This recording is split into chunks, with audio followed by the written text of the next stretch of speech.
अस्सलामुअलैकुम everyone, my name is Zafran Sajid. उम्मीद करता हूँ कि आप सब खैरियत से होंगे। आज के इस वीडियो लेक्चर में मैं आप सबका वेलकम करता हूँ। अगर आप लोग इस चैनल पर नए हैं तो काइंडली इसको लाइक, सब्सक्राइब और ज़्यादा से ज़्यादा शेयर करें। आज के इस वीडियो लेक्चर में हम MTH 101 के ग्रैंड क्विज़ का वेरीफाइड सोल्यूशन आप लोगों के साथ शेयर करेंगे। ये MTH 101 के ग्रैंड क्विज़ का पहला सेट है। इसके बाद हम मज़ीद 3 सेट्स का वेरीफाइड सोल्यूशन आप लोगों के साथ शेयर करेंगे। सो इन टोटल 4 सेट्स में 120 MCQs होंगे, जो कि आपके फाइनल टर्म के लिए बहुत ज़्यादा इम्पोर्टेंट है। ओके, स्टार्ट करते हैं। स्टार्ट करने से पहले आप लोगों से रिक्वेस्ट है कि अगर आप लोग इस चैनल पर नए हैं तो काइंडली इसको लाइक, सब्सक्राइब और ज़्यादा से ज़्यादा शेयर करें। यहाँ पर कुछ बेसिक इंस्ट्रक्शंस लिखी हैं, आप काइंडली इनको एक नज़र देख लें। मैं क्वेश्चन नंबर 1 पे जाता हूँ। Okay, this is question number 1।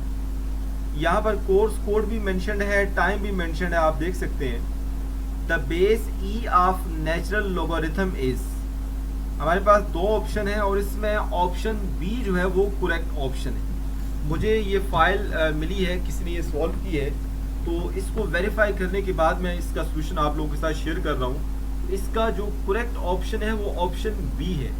Okay, hope so कि आपको इस पहले क्वेश्चन की अंडरस्टैंडिंग होगी है। मूव करते हैं जी नेक्स्ट क्वेश्चन पर। That is question number 2. Let f of x is equal to cos x divided by 6. The derivative of f of x is, हमारे पास जो फंक्शन है वो क्या है जी? हमारे पास जो फंक्शन है वो cos x है। ओके, हमारे पास cos x फंक्शन है और इसका मैं कलर चेंज कर देता हूँ ताकि आप लोगों को समझ आ जाए। f of x is equal to cos x divided by 6। इसका हमें डेरिवेटिव चाहिए, तो f prime of x that will be equal to 1/6, तो कांस्टेंट नंबर है, और cos x का डेरिवेटिव माइनस साइन x होता है। तो ओवरऑल हमारे पास जो आंसर आएगा वो क्या आएगा? Minus sine x divided by 6। Option a is the correct option. Hope so कि आपको इस क्वेश्चन की भी अंडरस्टैंडिंग होगी है। मूव करते हैं जी नेक्स्ट क्वेश्चन पर। That is question number 3. The graph of y is equal to x square plus 4 is same as dash, but it has been translated 4 units up in the y direction. So option A is the correct option. हमारे पास इस फंक्शन का graph और इस फंक्शन का graph almost same है, ठीक है। लेकिन ये जो ऊपर वाला फंक्शन है y is equal to x square plus 4, ये बेसिकली जो ग्राफ है ना, ये कैसे बना है? जब हमने एक्स स्क्वायर के ग्राफ को 4 यूनिट जो है वो ट्रांसलेट किया है in positive y direction. Okay, ये बेसिकली ट्रांसलेशन की प्रॉपर्टी है फंक्शन के ग्राफ को बनाने के लिए, कि जब आपके पास लेट्स सपोज ये y equal to x square function है ना, तो इसका जो ग्राफ होता है वो कुछ इस तरह से होता है। ऐसे मैं रफ से स्केच कर देता हूँ, ऐसे होता है। जब हम इस एक्स स्क्वायर में हम +4 करेंगे ना, तो ये वाला जो ग्राफ है ये पॉजिटिव वाई डायरेक्शन में 4 यूनिट ट्रांसलेट हो जाएगा। 4 यूनिट कहाँ पे बनता है? This is 1 2 3 and 4। ओके, तो ये ग्राफ यहाँ पे आ जाएगा। ओके, तो इस वजह से इसका ग्राफ और इसका ग्राफ है सेम, लेकिन हमने एक्स स्क्वायर के ग्राफ को जब 4 यूनिट पॉजिटिव वाई डायरेक्शन में ट्रांसलेट किया है तो हमें एक्स स्क्वायर प्लस 4 का ग्राफ मिल गया है। तो by the way option a is the correct option. Move करते हैं जी नेक्स्ट क्वेश्चन पर। That is question number 4। Which of the following point satisfy the equation? Simple सा क्वेश्चन है। y is equal to -3x + 2 हमारे पास एक equation given है, ठीक है, जो कि लाइन की इक्वेशन है। तो हमने इन 4 ऑप्शन में से देखना है कि कौन सा जो पॉइंट है वो इस इक्वेशन को सेटिस्फाई करता है। ये जो पहला कोऑर्डिनेट होता है ये x होता है और दूसरा y होता है। यहाँ पर ऑप्शन सी करेक्ट ऑप्शन है। उसकी वजह क्या है कि इस इक्वेशन में जब हम y की जगह पे -4 पुट करते हैं और x की जगह पे हम 2 पुट करते हैं, ये पहला कोऑर्डिनेट x होता है और दूसरा y होता है। ओके, जब हम x और y की वैल्यू इस गिवन इक्वेशन में पुट करेंगे तो दोनों साइड्स जो है वो सेटिस्फाई होंगी। -6 + 2 this is -4 is equal to -4। तो ये वाला जो पॉइंट है वो इस गिवन इक्वेशन को सेटिस्फाई करता है। तो इस वजह से option C is the correct option. Move करते हैं जी नेक्स्ट क्वेश्चन पर। That is question number 5। A function f is said to have a dash at x0 if f of x0 greater than or equal to f of x for all x in some open interval containing x naught. अच्छा, ये बेसिकली option जो b है relative maximum वो correct option है। इस question का मतलब क्या है कि अगर हमारे पास कोई फंक्शन है जो किसी ओपन इंटरवल में डिफाइंड है, ठीक है, और फंक्शन का कोई एक पॉइंट जो एक्स नॉट है, उस एक्स नॉट के ऊपर फंक्शन की जो वैल्यू है वो या तो बड़ी है या इक्वल है बाकी सारी फंक्शन की वैल्यूज, जिसमें मतलब लेट्स सपोज हमारे पास ये इंटरवल है ए से बी। इस इंटरवल में हम एक पॉइंट चूज करते हैं एक्स नॉट। एक्स नॉट के ऊपर फंक्शन की जो वैल्यू है वो सबसे बड़ी है, ठीक है, एफ ऑफ एक्स नॉट ये बड़ी है या इक्वल है बाकी सारी पॉइंट के ऊपर जब हम फंक्शन की वैल्यू फाइंड करते हैं। तो इस वजह से इस केस में हमें क्या मिलता है, रिलेटिव मैक्सिमम मिलता है। या ग्राफिकली अगर आप देखना चाहते हैं तो लेट्स सपोज ये किसी फंक्शन का ग्राफ है, ठीक है, तो इस पॉइंट के ऊपर फंक्शन की वैल्यू जो है वो मैक्सिमम है बाकी सारे पॉइंट्स के ऊपर फंक्शन की वैल्यू के। तो इस वजह से इस पॉइंट के ऊपर हमें रिलेटिव मैक्सिमम मिलेगा। होप सो कि आपको इस क्वेश्चन की भी अंडरस्टैंडिंग होगी है। मूव करते हैं जी नेक्स्ट क्वेश्चन पर, that is question number 6। If a function f is twice differentiable at a stationary point x naught and f double prime of x naught is greater than 0, then f has relative dash at x naught. f has relative minimum at x naught. ये basically second derivative test है, तो option जो सी है वो correct option है। अगर f double prime of x naught less than 0 होता तो उस केस में मैक्सिमम होता, relative maximum at x naught, तो फिर उस केस में ऑप्शन ए करेक्ट होता। So by the way option C यहाँ पे करेक्ट ऑप्शन है। मूव करते हैं जी नेक्स्ट क्वेश्चन पर, derivative of absolute value function. हमारे पास ये एब्सोल्यूट वैल्यू फंक्शन है, F of x is equal to absolute of X. इसका हमें डेरिवेटिव चाहिए और कौन से पॉइंट पर चाहिए, at x is equal to -2, वो हमने फाइंड करना है। तो इसका डेरिवेटिव फाइंड करने के लिए जो भी एब्सोल्यूट फंक्शंस होते हैं उनका डेरिवेटिव फाइंड करने के लिए हम क्या करते हैं, सबसे पहले हम इसको लिख लेते हैं। ये जो एब्सोल्यूट वैल्यू फंक्शन होता है इसको हम इस फॉर्म में भी लिख सकते हैं, एक्स स्क्वायर और सारे का स्क्वायर रूट। ओके, अच्छा, अब जरा हम दोनों साइड पे चले इसको मजीद सिंप्लीफाई कर लेते हैं। F of x is equal to, इसको हम इस फॉर्म में लिख लेते हैं, एक्स स्क्वायर होल पावर 1/2। दोनों साइड पे इसका डेरिवेटिव लें जरा आप। राइट साइड पे जब हम डेरिवेटिव लेंगे तो पावर रूट लगेगा 1/2 स्टार्ट में, एक्स स्क्वायर की पावर में से एक कम कर दें 1/2 -1, और अगेन डेरिवेटिव आप बेस करेंगे तो ये 2x आ जाएगा। यहाँ से ये 2 से कैंसिल, तो हमारे पास ये एक्स स्क्वायर और इसकी पावर 1/2 -1 करेंगे तो -1/2 आएगा इंटू एक्स। यहाँ से हम एक्स स्क्वायर की पावर को अगर पॉजिटिव करें तो इसको हम नीचे लेके जा सकते हैं, एक्स स्क्वायर और सारे की पावर 1/2, और 1/2 को हम इस फॉर्म में भी लिख सकते हैं। और ये जो डिनोमिनेटर है इसको दोबारा अगर हम एब्सोल्यूट फॉर्म में लिखें तो ये वाली फॉर्म बनती है। ये basically F prime of x की वैल्यू आ गई। अब इस डेरिवेटिव के अंदर x की जगह पे हम -2 पुट कर लेते हैं, f prime of -2 is equal to -2 divided by absolute of -2। So -2 divided by 2 आ जाएगा, क्योंकि -2 की एब्सोल्यूट वैल्यू +2 होती है। 2 कैंसिल करें तो हमें आंसर -1 मिलेगा। तो इस वजह से ऑप्शन ए जो है वो करेक्ट ऑप्शन है। होप सो कि आपको इस क्वेश्चन की भी अंडरस्टैंडिंग होगी है। मूव करते हैं जी नेक्स्ट क्वेश्चन पर, that is question number 8। Which of the following is the solution of, okay, हमारे पास यहाँ पे एक ऐसी इक्वेशन गिवन है जिसमें एब्सोल्यूट वैल्यू भी जो है ना वो शामिल है। तो इसको हम सॉल्व करने के लिए क्या करते हैं कि जब हम ये मॉड ख़त्म करते हैं तो हमारे पास फंक्शन के बाहर प्लस माइनस आ जाता है, इज इक्वल टू -7। तो यहाँ पर दो इक्वेशंस बनेगी, एक plus y -3 is equal to -7 और दूसरा minus into y -3 is equal to -7। तो ये माइनस माइनस से कैंसिल। आप जरा y की वैल्यू फाइंड करें तो यहाँ से -7 + 3 करेंगे तो ये -7 + 3, तो यहाँ से हमें आंसर -4 मिलेगा, और यहाँ से y इज इक्वल टू 7 + 3 करेंगे, सो दैट विल बी 10। तो इस वजह से y की दो वैल्यूज आती हैं, तो ऑप्शन डी जो है वो करेक्ट ऑप्शन है। होप सो कि आपको इस क्वेश्चन की भी अंडरस्टैंडिंग होगी है। मूव करते हैं जी नेक्स्ट क्वेश्चन पर, that is question number 9। When the slope of the tangent line approaches to +∞ या -∞, then dash occurs, then vertical tangents occur। वो कहते हैं कि जब हमारे पास जो स्लोप होती है किसी टेंजेंट की वो +∞ या -∞ होती है, तो उस केस में हमारे पास वो जो टेंजेंट होगा वो क्या होगा, वो वर्टिकल टेंजेंट होगा। हमेशा याद रखें कि हमारे पास जो वर्टिकल लाइंस होती है ना, वर्टिकल लाइन की जो स्लोप होती है वो +∞ होती है या -∞ होती है। ओके, तो इस केस में हमारे पास जो टेंजेंट होगा वो वर्टिकल टेंजेंट होगा, तो ऑप्शन ए जो है वो करेक्ट ऑप्शन है। होप सो कि आपको इस क्वेश्चन की भी अंडरस्टैंडिंग होगी है। मूव करते हैं जी नेक्स्ट क्वेश्चन पर, दैट इज क्वेश्चन नंबर 10।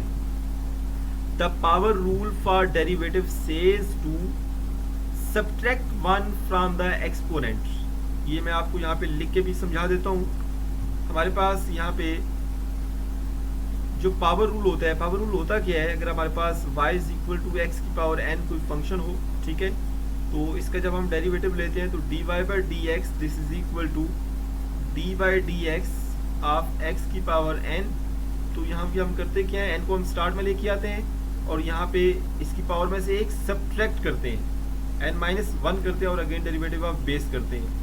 तो क्योंकि हम पावर में सब्ट्रैक्ट करते हैं तो यहाँ पे ऑप्शन डी जो है वो करेक्ट ऑप्शन है।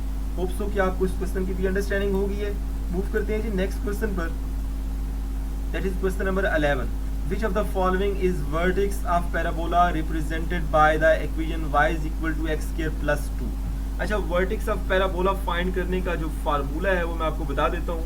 हमारे पास जो क्वाड्रेटिक इक्वेशंस होती हैं वो उनका जो ग्राफ होता है वो पैराबोला को शो करता है, और क्वाड्रेटिक इक्वेशन की जो जनरल फॉर्म है वो ये वाली होती है ax square plus bx plus c। यहाँ पर हमारे पास जो वर्टेक्स होता है, वर्टेक्स का जो x कोऑर्डिनेट होता है, x कोऑर्डिनेट ऑफ वर्टेक्स, इसको मैं सही कर लेता हूँ। वर्टेक्स का x कोऑर्डिनेट फाइंड करने के लिए जो फार्मूला होता है वो minus B divided by 2a होता है, ठीक है, ये फार्मूला आपने याद रखना है। अच्छा, अब हमारे पास जो गिवन इक्वेशन गिवन है इसको अगर मैं क्वाड्रेटिक फॉर्म में लिखूँ तो ये वाली फॉर्म बन जाएगी x square plus 0x plus 2। तो यहाँ पे a की वैल्यू 1 है, b की वैल्यू 0 है और c की वैल्यू 2 है। तो इस फार्मूले के अंदर अगर हम पुट करें तो हमें आंसर 0 ही मिलेगा क्योंकि b 0 है। तो हमारे पास जो वर्टेक्स का x कोऑर्डिनेट है वो 0 आ गया। अब y कोऑर्डिनेट कैसे फाइंड करेंगे, आपने ये जो x कोऑर्डिनेट है इसको आपने गिवन इक्वेशन के अंदर पुट करना है। तो x की जगह पे 0 पुट कर दें, 0 का स्क्वायर प्लस 2, तो यहाँ पे y की वैल्यू भी 2 आ जाएगी। तो हमारे पास वर्टेक्स के जो कोऑर्डिनेट्स आएंगे वो 0,2 आएगा। तो ऑप्शन बी जो है वो करेक्ट ऑप्शन है। होप सो कि आपको इस क्वेश्चन की अंडरस्टैंडिंग होगी है। मूव करते हैं जी नेक्स्ट क्वेश्चन पर, that is question number 12।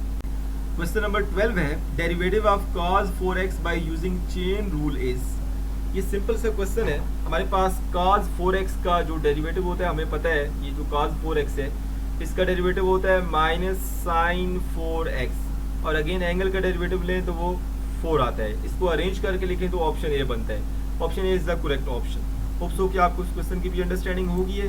Move करते हैं जी नेक्स्ट क्वेश्चन पर, that is question number 13। Let f of x is equal to x minus 3 and g of x is equal to 2x, then f minus g of x is equal to। ये basically हमारे पास जो f minus g of x है इसको हम इस form में भी लिख सकते हैं, f minus g whole of x, this can be written as f of x minus g of x। तो दोनों फंक्शंस को जस्ट आपने जो है ना वो यहाँ पे पुट करना है। f of x की जगह पे x minus 3 पुट करें, माइनस जी एफ एक्स की जगह 2x पुट करें, तो इसको अरेंज करें तो माइनस एक्स माइनस 3 आता है। तो option C is the correct option. Hope so कि आपको इस क्वेश्चन की भी अंडरस्टैंडिंग होगी है। मूव करते हैं जी नेक्स्ट क्वेश्चन पर, that is question number 14। The function f of x is equal to mod of x या absolute value of x is differentiable in the interval -∞ to 0। ये स्टेटमेंट ट्रू स्टेटमेंट है। Okay, हमारे पास ये जो absolute value function है ये इस -∞ से लेके 0 तक जो इंटरवल है उसमें जो है ना वो डिफरेंशिएबल है। Option a is the correct option. Okay, hope so कि आपको इस क्वेश्चन की भी अंडरस्टैंडिंग होगी है। मूव करते हैं जी नेक्स्ट क्वेश्चन पर। Which of the following rule will be used to find the derivative of x cot x। x और cot x दो फंक्शंस हैं, इनका डेरिवेटिव फाइंड करने के लिए हम प्रोडक्ट रूल यूज करते हैं। तो ऑप्शन ए जो है वो करेक्ट ऑप्शन है। ओके, मूव करते हैं क्वेश्चन नंबर 16 पर। The limit of f of x as x approaches to 1 from the right is equal to L is represented by the notation। ये बेसिकली राइट हैंड लिमिट को show कर रहा है। हमारे पास 1 के ऊपर हमने फंक्शन की लिमिट फाइंड करनी है, x goes to 1, ठीक है, f of x ये हमने कैलकुलेट की और वो कह रहा है कि ये L के बराबर है, ठीक है, और हमने ये राइट हैंड साइड से 1 की राइट हैंड साइड से फाइंड किया। तो ये बेसिकली इस तरह से हम इसको रिप्रेजेंट करेंगे। क्योंकि जब हम किसी पॉइंट के राइट हैंड साइड से लिमिट कैलकुलेट करते हैं तो वो उस पॉइंट के ऊपर हम ये प्लस का निशान लगा देते हैं, जो कि शो करता है कि ये राइट हैंड लिमिट है। अगर लेफ्ट हैंड लिमिट की बात हो तो यहाँ पे नेगेटिव का साइन होगा। इस वजह से ऑप्शन बी जो है वो करेक्ट ऑप्शन है। होप सो कि आपको इस क्वेश्चन की भी अंडरस्टैंडिंग होगी है। मूव करते हैं नेक्स्ट क्वेश्चन पर। Which of the following is y intercept of a line represented by the equation. ये बहुत आसान सा क्वेश्चन है। किसी भी लाइन की जो जनरल फॉर्म होती है जिसे हम स्लोप इंटरसेप्ट फॉर्म कहते हैं वो ये वाली होती है mx प्लस सी, जहाँ पर ये जो m है ये उस लाइन की स्लोप होती है और ये जो c है ये बेसिकली y इंटरसेप्ट होता है। ओके, तो हमारे पास यहाँ पे जो गिवन इक्वेशन है उसमें आप देख लें कि ये जो 17 है ना ये c की जगह पे लिखा हुआ है, तो option c is the correct option. ये जो 17 है ये बेसिकली y इंटरसेप्ट है और यहाँ पर ये जो -4 है ये स्लोप है, ये m की वैल्यू है। ओके, मूव करते हैं नेक्स्ट क्वेश्चन पर, that is question number 18। A function is continuous on an interval if it is continuous at every point of the interval. Okay, तो option C is the correct option. Question number 19 है, the function y is equal to absolute value of x is differentiable at x is equal to 0. तो ये basically differentiable नहीं है at x is equal to 0. Okay, तो इस वजह से हमारे पास जो ऑप्शन ए है वो करेक्ट ऑप्शन है। मूव करते हैं नेक्स्ट क्वेश्चन पर। If f, g and h are functions satisfying f of x less than g of x less than f of x. Also, limit of f of x at as x approaches to a is equal to limit of h of x as x approaches to a is equal to l. मतलब f of x और h of x की जो limit है at x approaches to a वो l के बराबर है। तो हमारे पास ये जो दरमियान में फंक्शन लिखा हुआ है g of x, इसकी लिमिट क्या होगी? बाय यूजिंग स्टैंडर्ड थ्योरम इसकी जो लिमिट होगी वो बेसिकली l के बराबर होगी। Option a is the correct option. Move करते हैं क्वेश्चन नंबर 21 पे। Derivative of y plus 1 with respect to x is.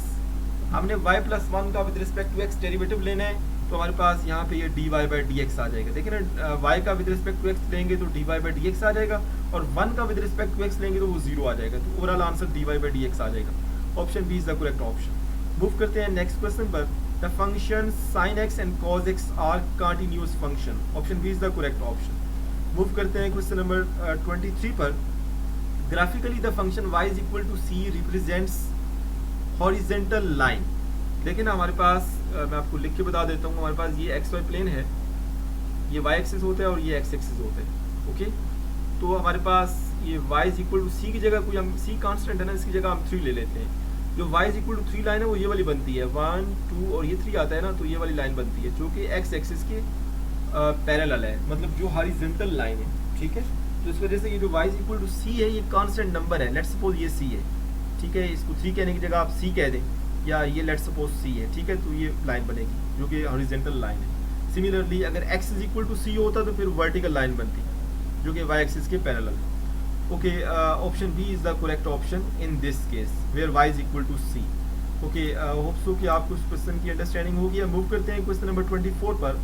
If f of x is equal to x की power 5 and g of x is equal to x की power 2, then the derivative of f of x और g of x is। बहुत simple सा question है। सबसे पहले आपने f of x और g of x की जो वैल्यू है वो इस f of x और g of x के अंदर पुट करनी है। तो पुट करेंगे तो ये x की पावर 5 और x की पावर 2 आ जाएगा। बेसिस सेम है तो पावर को हम इकट्ठा कर सकते हैं, तो यहाँ पे x की पावर 3 आ जाएगी। और अब हम ज़रा डेरिवेटिव ले लेते हैं दोनों साइड पे, d by d x of f of x over g of x, और राइट साइड पे x का क्यूब है और इसका जब हम डेरिवेटिव लेंगे तो d by d x of x का क्यूब और यहाँ से पावर रूल लगा के 3x का स्क्वायर जो है वो आंसर आ जाएगा। तो option A is the correct option. Hope so कि आपको इस क्वेश्चन की भी अंडरस्टैंडिंग होगी है। मूव करते हैं नेक्स्ट क्वेश्चन पर। 25 नंबर क्वेश्चन है ये। If f of x is equal to 4x square plus 2x then which of the following is true about it? Option B is the correct option. Its derivative with respect to x is 8x plus 2. इसका आप derivative लेना तो power rule लगाएं तो 8x plus 2 ही आएगा। तो इस function के हवाले से जो ऑप्शन बी में स्टेटमेंट लिखी है वो करेक्ट ऑप्शन है। ओके, मूव करते हैं क्वेश्चन नंबर 26 पर। The interval -3, 2 denotes the set of all real numbers between -3 and 2। देखिए -3 और 2 के दरमियान जितने भी नंबर्स हैं ना वो पॉइंट्स में भी हो सकते हैं, -3, -3.1, -3.2 अप टू सो ऑन, ये 2 तक। ठीक है। ये सारे रियल नंबर्स जो हैं वो इसमें शामिल हैं। ओके, होप सो कि आपको इस क्वेश्चन की भी अंडरस्टैंडिंग होगी है। इसको जरा मैं लिख के भी समझा देता हूँ। हमारे पास ये जो इंटरवल है -3, 2, इसका मतलब हरगिज़ ये नहीं है -3, -2, -1, 0, 1, 2। इसका ये मतलब नहीं है। इन पॉइंट्स के दरमियान भी जितने नंबर्स हैं, -3 और 2 के दरमियान जितने भी नंबर्स हैं, ठीक है, वो सारे शामिल हैं। ठीक है, जैसे ये 1 है और 1 से लेकर 2 तक जो नंबर्स होते हैं 1.1, 1.0001, 1. ये बहुत सारे नंबर्स होते हैं, इसको हम काउंट नहीं कर सकते। ओके, ऑप्शन जो डी है वो करेक्ट ऑप्शन। होप सो कि आपको इस क्वेश्चन की भी अंडरस्टैंडिंग होगी। आप लोगों से रिक्वेस्ट है कि अगर आप लोगों ने अभी तक मेरा चैनल सब्सक्राइब नहीं किया तो काइंडली इसको लाइक करें, इसको सब्सक्राइब करें और ज़्यादा से ज़्यादा अपने फ्रेंड्स के साथ शेयर करें। ओके, मूव करते हैं क्वेश्चन नंबर 27 पर। If y of x is equal to 10x then y double prime of x is. देखो हमारे पास फंक्शन जो है वो 10x है। 10x का जब हम फर्स्ट डेरिवेटिव लेंगे ना तो that will be equal to secant square x, और जब हम सेकेंड डेरिवेटिव लेंगे so that will be equal to, power rule लगाएं ज़रा, 2 इंटू सीकेंड एक्स, 2 - 1 करेंगे तो पावर 1 ही आ जाएगी। अगेन बेसिस का जो बेस का डेरिवेटिव लेंगे तो सीकेंड एक्स का डेरिवेटिव क्या होता है, सीकेंड एक्स इंटू 10x होता है। यहाँ पे सीकेंड 2 बार है तो उसका स्क्वायर हो जाएगा, तो इस वजह से ऑप्शन सी जो है वो करेक्ट ऑप्शन है। होप सो कि आपको इस क्वेश्चन की भी अंडरस्टैंडिंग होगी है। मूव करते हैं नेक्स्ट क्वेश्चन पर, that is question number 28। Value of x at which the derivative of both function f of x is equal to sin x and g of x is equal to cos x are equal. देखिए हमारे पास दो functions given हैं और वो कह रहा है कि इन दोनों फंक्शंस के जो डेरिवेटिव होते हैं वो किस पॉइंट के ऊपर किस वैल्यू ऑफ x के ऊपर इक्वल है। सबसे पहले हम इनका डेरिवेटिव फाइंड कर लेते हैं। sin x का डेरिवेटिव cos x होता है और ये जो g of x फंक्शन है इसका अगर हम डेरिवेटिव लें तो ये आता है माइनस sin x। तो अगर हम x की जगह पे -45 या -π/4 पुट करें, f प्राइम ऑफ माइनस, इसको 45 लिख लें, ये रेडियल फॉर्म में लिखा है, इसको आप डिग्री फॉर्म में लिख लें बेशक। cos ऑफ -45 हमने पढ़ा हुआ है कि cos ऑफ -θ बराबर होता है cos θ की, तो मतलब cos -45 को हम cos 45 भी लिख सकते हैं, तो आंसर 1/√2 आएगा। सिमिलरली यहाँ पे अगर हम x की जगह पे -45 पुट करते हैं तो minus into sine of -45 degree, और हमने पढ़ा हुआ है कि sine of -θ is equal to -sin θ, मतलब हमने ये पढ़ा हुआ है sine of -θ is equal to minus बाहर आ जाएगा sin θ।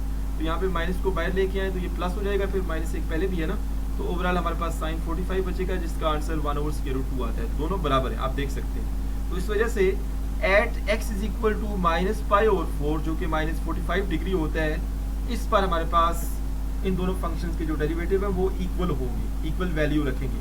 तो इस वजह से ऑप्शन बी जो है वो करेक्ट ऑप्शन है। यहाँ पर गलती से मार्क किया गया है, ऑप्शन बी जो है वो करेक्ट ऑप्शन है। होप सो कि आपको इस क्वेश्चन की भी अंडरस्टैंडिंग होगी है। मूव करते हैं जी नेक्स्ट क्वेश्चन पर, that is question number 29। MTH 101 का जो ग्रैंड क्विज हुआ है उसका वेरीफाइड सोल्यूशन हम आप लोगों के साथ शेयर कर रहे हैं, और ये हमारा पहला सेट है। इसके बाद हम 3 सेट्स का मजीद जो वेरीफाइड सोल्यूशन है वो अपने इस चैनल पे अपलोड करेंगे। ओके, क्वेश्चन नंबर 29 है, if g of u is equal to 5u + 3 then its derivative with respect to u is. तो इस फंक्शन का with respect to u derivative लें तो हमारे पास 3 कांस्टेंट है, 5 भी कांस्टेंट है, 3 का डेरिवेटिव 0 हो जाएगा। 5 क्योंकि u के साथ लिखा हुआ है, 5 को हम इलादा करेंगे और u का डेरिवेटिव 1 आता है, तो ओवरऑल हमारे पास जो g प्राइम ऑफ u आएगा वो 5 के बराबर आएगा। तो option C is the correct option. Okay, इस सेट का आखिरी क्वेश्चन है, the problem of finding the rate at which one quantity change with respect to another quantity is an example of related rates. Option B is the correct option. Okay, ये statement correct है। Hope so कि आपको MTH 101 की grand quiz का verified solution आप लोगों को पसंद आया है। अगर आप लोगों को किसी क्वेश्चन में भी मसला हो तो आप लोग हमसे कमेंट बॉक्स में कमेंट करके पूछ सकते हैं। सिमिलरली हमने MTH 501 के, 401 के और मैथ्स के जो बाकी सब्जेक्ट्स हैं उनका जो ग्रैंड क्विज हुआ है या होना है कुछ का, उनका वेरीफाइड सोल्यूशन भी हम आप लोगों के साथ शेयर करेंगे। Thank you so much for watching my video.